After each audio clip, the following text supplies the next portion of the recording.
The third experience of the night was shared with me by Elías Adalay.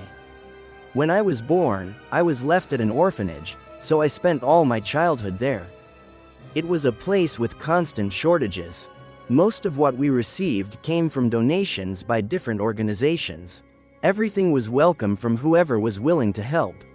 I grew up there. When I was around 12 or 13, a new association arrived, religious in name. They had a lot of money. They donated huge amounts of supplies to the orphanage. They even organized events with the children and offered services. But over time, these people started gaining more and more trust from the authorities in charge of the orphanage. I remember there was a leader everyone loved. Adults, especially, seemed charmed by him, his charisma, and, above all, his money. Every week he would come with 2 other adults who looked like important members of the organization. They'd hold meetings with us, talking about the ideology they claimed to follow, and leading exercises. To be honest, I never really understood what it was. I'm sure it wasn't a religion like the ones people usually know.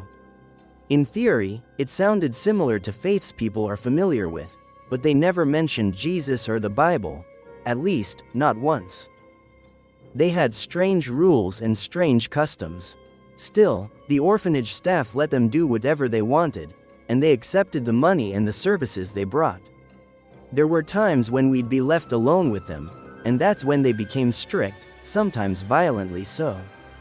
They would hit the children who caused problems or didn't take their teachings seriously.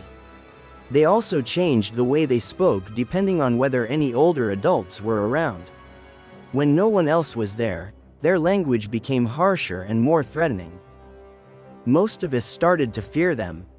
For a long time, they kept insisting on taking us out on trips, places like a candy factory, the theater, or the cinema. But the orphanage authorities didn't agree at first, no matter what they offered. After a few months, they finally accepted, but only if some of the association members accompanied the children. I didn't want to go. I didn't want to spend a day with those people. A lot of the other kids were excited, though, and I understood why. Then something strange happened the day before the trip.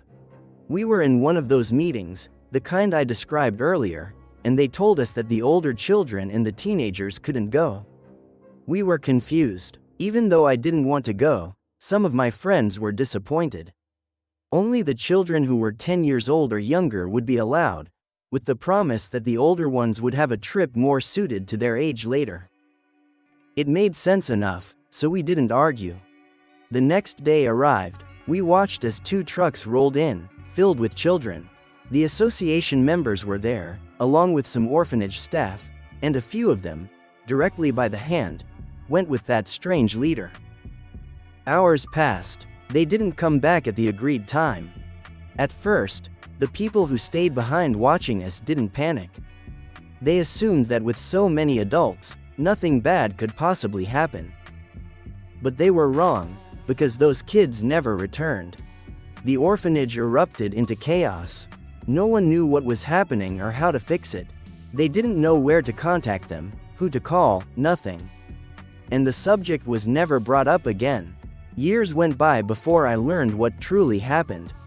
As an adult, I found out that it was all part of a plan by a cult. Their practices were far from peaceful, and you can imagine the rest. I can't describe every detail here because of the rules of this platform. But the truth was that they had children under a satanic ideology, and they had apparently seduced several of the orphanage caretakers into joining them, and it worked.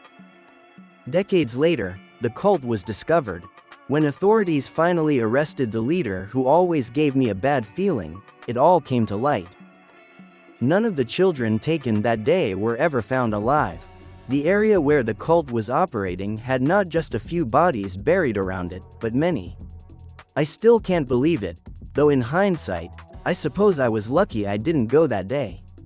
Maybe they couldn't handle all the older orphans at once, especially when it came to carrying out those horrific practices. Please be very careful. Organizations like that exist everywhere in the world. They often pretend to be something they're not.